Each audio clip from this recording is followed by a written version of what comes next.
Beletrina v živo. Pozdravljen, Sami na Norveško. Danes govoriva izhajajoč iz tvoje knjige esejev Islam in ljubezen, ki je ravnokar izšla pri založbi Beletrina. Za gledalce gre pravzaprav za zbirko esejev, ki spremljajo Samijevo recimo intelektualno in obenem tudi osebno popotovanje skozi študij in razumevanje islama na različnih lokacijah po Evropi in tudi izven Evrope.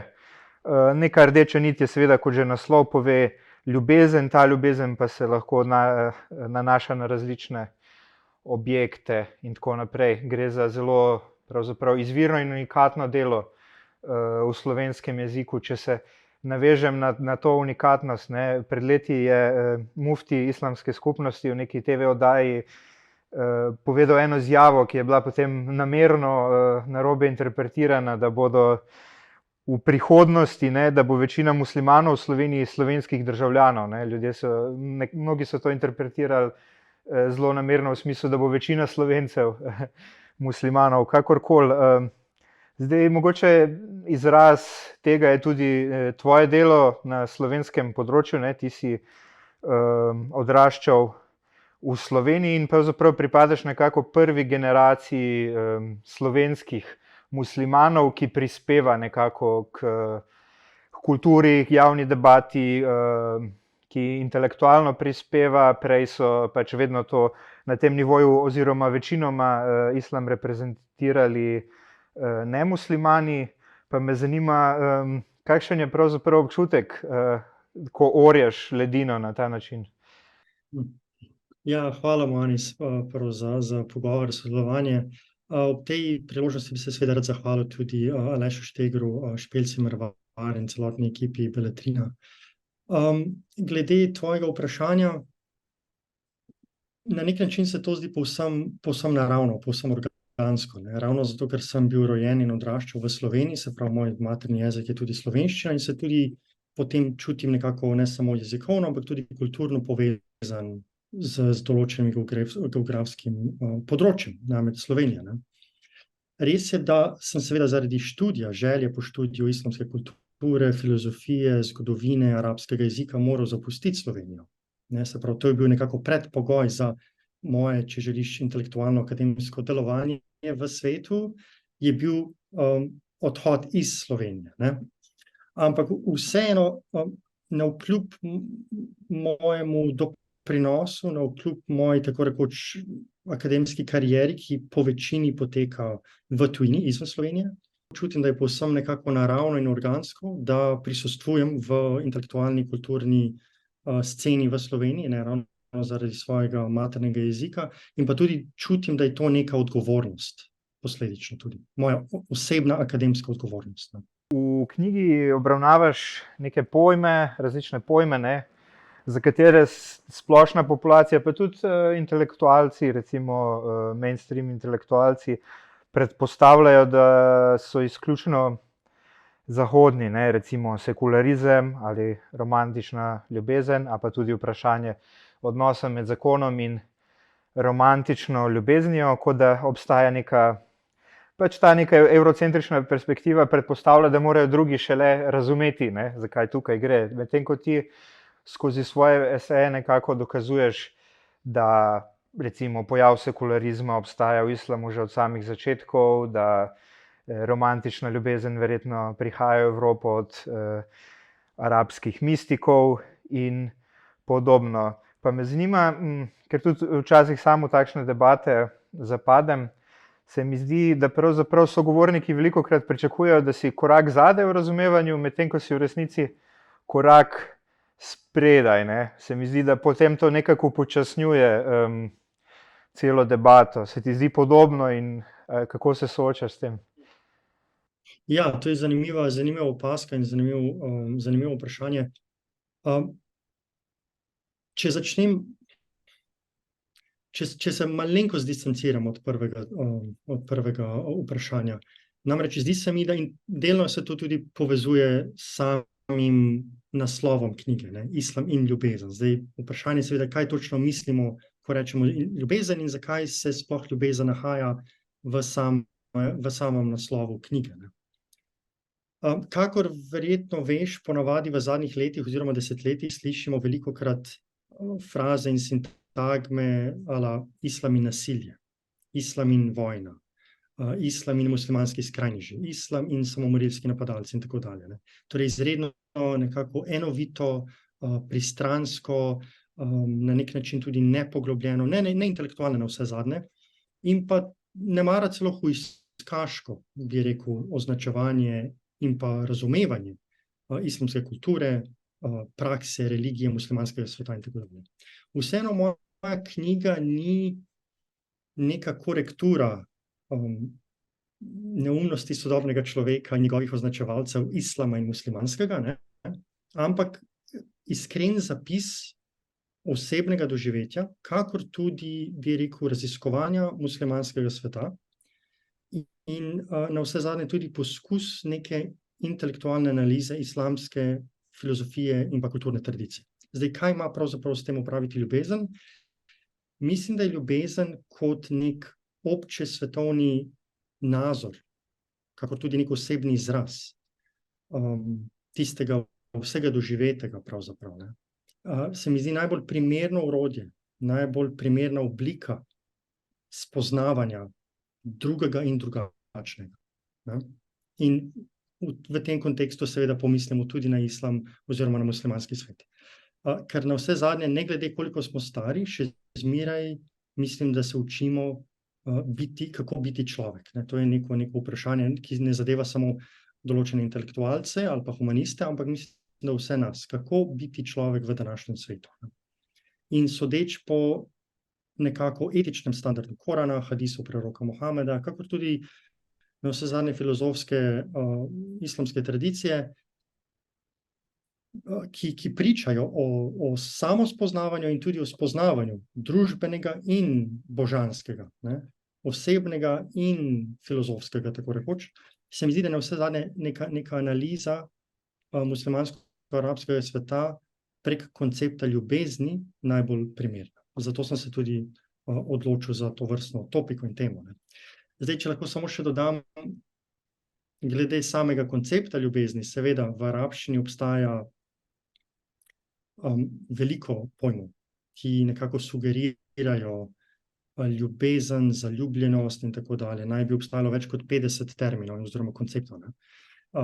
Dve imeni sta, ali pa dva pojma sta išq, ki se nekako porazumeva, da govorimo bolj o strasti, kakor pa ljubezni, in pa potem hub.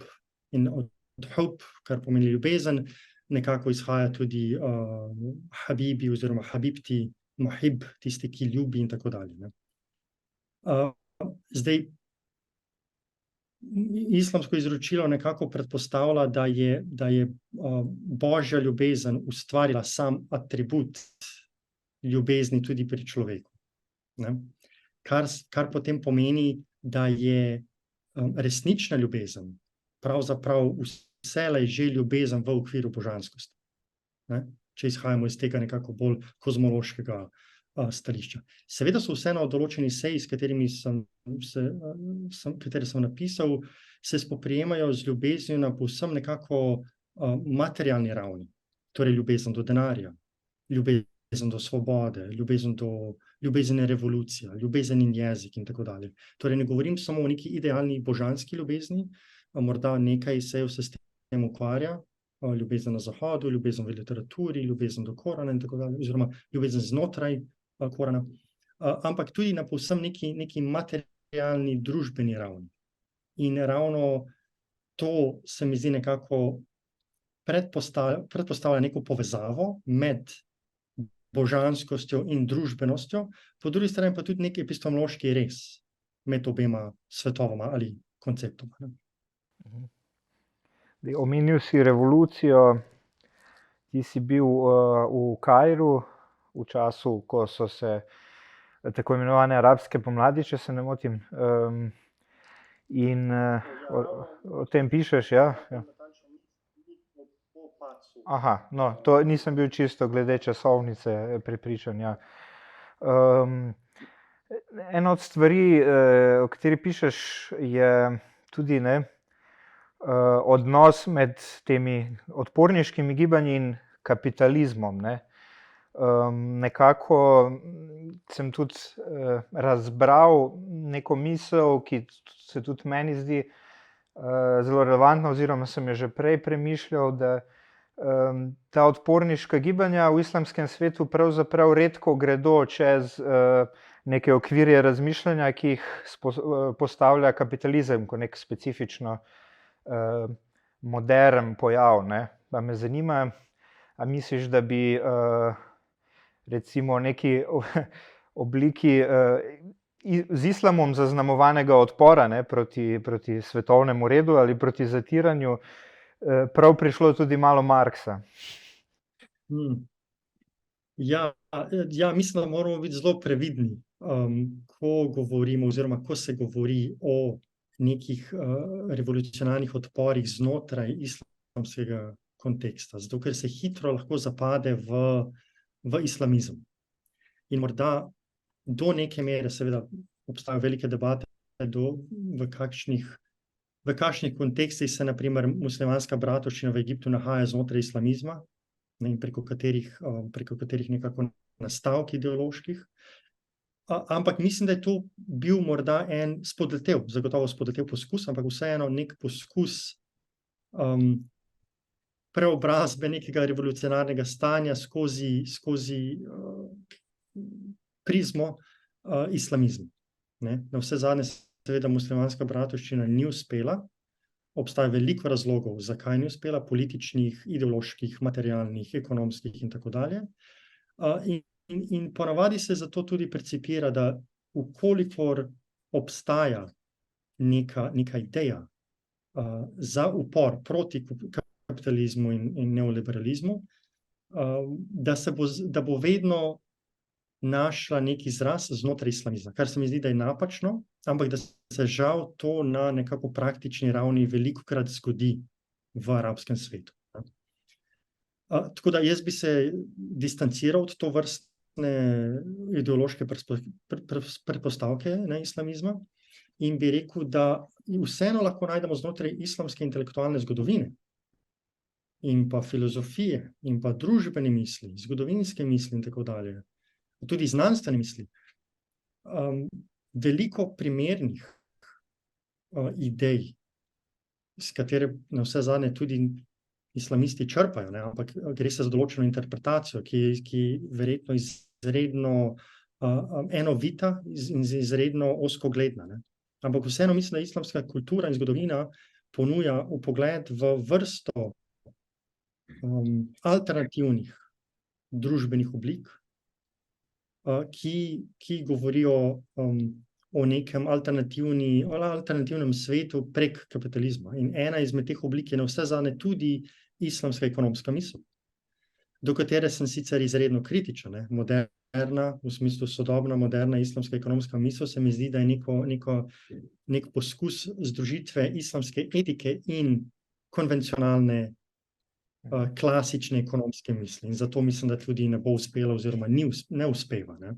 Ampak vseeno, ko človek prebira predmoderno, klasično islamsko misel in podobne pravne učenjake, sufije, filozofe in teologe, mislim, da bi se veliko učenjakov strinjalo oziroma ne strinjalo in da bi kritiziralo današnjo integracijo klasične misli znotraj ali ekonomske misli ali islamistične politične misli, zato ker se veliko stvari politizira. In to mislim, da je ena izmed morda glavnih napak. Ko sem že omenil Marksa, tudi sem se pa seveda spomnil, da Ibn Haldun velja za enega njegovih virov, oziroma izhodišč materialistične neke analize zgodovine. Pa tudi islamizem je tako kot nacionalizem in sorodni pojavi, to nikoli ni dovoljkrat poudariti, pač izrazito modern, sodoben celo pojav. Zagotovo. Ja, zagotovo. V tem, če lahko sam dodam, prvo, spet neka tragikomika sodobne ekonomske misli, ne, v drugi polovici 20. stoletja je nastala kot nek odgovor kapitalizmu in socializmu, v smislu tretje avtentične poti izven zagate socializma in kapitalizma, ne, ampak spet ni uspela zaradi vrsto političnih in pa tudi nekako intelektualnih odločitev, ne. Hkrati pa se mi zdi, kakor si že morda omenil, se pojavlja ta materialistična misel znotraj islamskega mislečega genija, in tu bi nekako uvrstil ne samo islamsko ekonomsko misel, ampak tudi filozofijo, ki predpostavlja, da, in to o tem celo veliko sufijev in filozofov piše, ne, da pravoverni musliman, če želiš, ne, bi se mogel ukvarjati tako z božanskim, kakor tudi z družbenim. Torej bi mogel nekako iskati pravičnost znotraj tega sveta in onega sveta, kar pomeni, da se mora nekako ukvarjati z tako imenovano pravično ekonomijo in pa finančno mislijo, ne. Se pravi, ne predpostavlja neke izredno tuje, distancirane pozicije človeka v svetu, ampak ravno obratno, izredno angažiranega človeka, ki se v bistvu spoprijema z družbenimi vprašanji tudi. Okay, če se malo navežem tudi na samo formo knjige, katero je seveda bistvena žanr eseja, ne, ki ga nekako spletaš tudi s poezijo oziroma nekimi poetičnimi drobci, trenutki, recimo, ne. Pa me zanima, ne, esej je žanr zelo zanimiv, po eni strani zelo izmuzljiv, mogoče ga akademiki ne jemljajo toliko resno, po drugi strani pa tudi ni čisto ni čisto literaren, ne, se učimo, da je polliterarni žanr, ampak se mi zdi po eni strani idealen za spajanje nekega osebnega ali pa tudi poetičnega uvida in konceptov, ne. Nekega vidika je pravzaprav idealen žanr za osebno intelektualno zgodovino, ki pa je ravno zaradi te osebne note tudi lahko izrazito angažirana, ne. Je tebi recimo ta žanr eseja posebej blizu? Opazil sem tudi v Razpotih, rad objavljaš, ki je specifično esejistična zbirka. Po drugi strani se mi zdi, da pri nas ta pravzaprav esejistika niti ni toliko razvita, kakor bi lahko bila, pa me zanima tvoj pogled na ta žanr. Ja, hvala za to vprašanje. Ja, iskreno povedano ponavadi je moje samo akademsko pisanje seveda izrazito akademsko, torej znanstveno, ne. Knjige, ki so tam zgoraj nekje, ja, tam, ki sem jih objavil, so seveda akademske v naravi, ne. Torej znanstvena bibliografija, citiranje, preučevanje intelektualne zgodovine, ekonomije, etike in tako dalje. V tem smislu je bila esejistika nekako izredno osvobojajoča zame. To moram priznati. Kar pomeni, da se načeloma v tujini, torej ko pišem v angleščini, ko objavljam v angleščini, ne ukvarjam izrazito z esejistiko, ne, z eseji. Tako da to je bilo izredno osvobojajoče, pa tudi po drugi strani osvobojajoče, zato ker sem objavil knjigo v slovenskem maternem jeziku. Ponavadi ne objavljam knjige v slovenskem jeziku, ne. In zato je na nek način, bom rekel, ja, žanr dokaj nekonvencionalen, da združuje članke, esejistiko, avtobiografijo, malenkost tudi znanstveno bibliografijo, na vse zadnje pa potem povsem, bi rekel, morda celo posrečena izbira načina pisanja, glede na tovrstno tematiko, s katero se ukvarjam. Ravno zato, ker mi dovoljuje, da se dotaknem določenih znanstvenih tem, ampak na poljuden način. In jih potem nekako lahko obarvam tudi z, kako si že omenil, neko osebno avtobiografsko noto, ne. Tako da mislim, da v tem smislu nisem želel, da je knjiga nekako preveč znanstvena. Želim, da v bistvu berejo ljudje, ki niso samo v bistvu, ki ne prihajajo samo iz nekega akademskega okolja, in da je s tem tudi knjiga dostopna, ne, za bralke in za bralce. Vprašanj, seveda, pa to ni zdaj sam kliše, bi bilo še veliko, ampak za danes predlagam, da zaključiva. Bi se ti seveda lepo zahvalil, ker si se odzval, in želim tvoji knjigi srečno pot v Sloveniji. Seveda pa lahko samo priporočim tudi bralkam in bralcem, ker gre res za eno zelo izviren prispevek, enostavno slovenski esejistiki, tako tematsko kot po neki osebni noti. No? Hvala. Hvala. Iskrena hvala za pogovor, za lepe besede, in upam tudi, da se nam uspe srečati morda ob mojem prihodu v Slovenijo. Beletrina v živo.